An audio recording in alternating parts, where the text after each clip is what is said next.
മത്തി അഥവാ ചാളയുടെ തല തോരൻ വെച്ചിട്ടുണ്ടോ? ഞാൻ തോരൻ വെച്ച് കൂട്ടിയിട്ടുണ്ട്. ഞാൻ ഇന്ന് എൻ്റെ കുഞ്ഞുങ്ങൾക്ക് തോരൻ വെച്ച് കൊടുക്കാൻ പോവാം. നമുക്കതിന് ചേർക്കേണ്ട സാധനങ്ങൾ: കാന്താരി, കറിവേപ്പില, ഇഞ്ചി, വെളുത്തുള്ളി, കൊച്ചുള്ളി. ഇത്രയും കൂടെ നമുക്കത് ചതച്ചെടുക്കാം. തേങ്ങ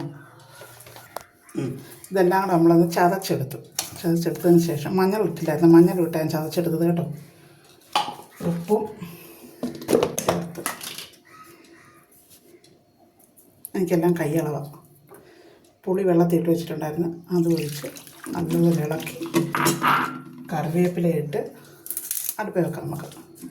നമുക്ക് വേവിക്കാം. അടച്ചു വെക്കണം.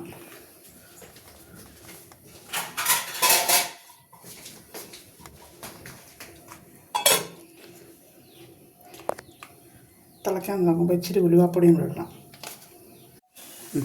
പറ്റുന്നതിന് മുമ്പ് വെള്ളം പറ്റുന്നതിന് മുമ്പ് ഇച്ചിരി വെളിച്ചെണ്ണ എടുക്കണം. വെളിച്ചെണ്ണ എടുത്ത് ഒന്ന് ഇളക്കി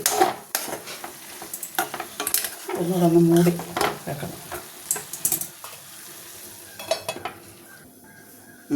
ഇത് കിളിമീൻ നമ്മൾ വറക്കാൻ അരപ്പ് വെട്ടിച്ചേക്കുക.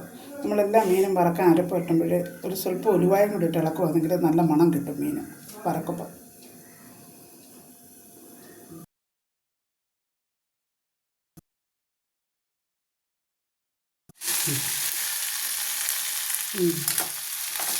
ഓക്കെ, നമ്മുടെ തോരൻ ചേർത്ത്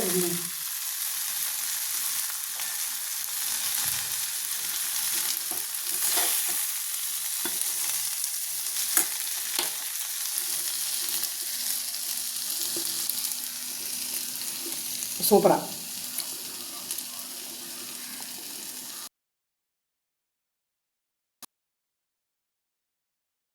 അവരിതിൻ്റെ തല, മത്തിയുടെ തല തോരൻ വെക്കാൻ നോക്കണം കേട്ടോ. ഇച്ചിരി പാടാണ്. അത് നല്ലതുപോലെ കഴുകി അതിൻ്റെ ചെകിളെല്ലാം പറിച്ച് നല്ലപോലെ എടുക്കണമെങ്കിൽ ഇച്ചിരി ബുദ്ധിമുട്ടാണ്. എന്നാലും നമ്മുടെ കുഞ്ഞുങ്ങൾക്ക് നമ്മൾ കഴിച്ചതൊക്കെ വെച്ച് കൊടുക്കണം. അന്നേരം അവർ പറയും നല്ലതാണെന്നല്ലേ. നമ്മൾ കഴിച്ചതൊക്കെ അവരും കഴിക്കട്ടെ. എല്ലാവരും ഉണ്ടാക്കി കൊടുക്കണേ.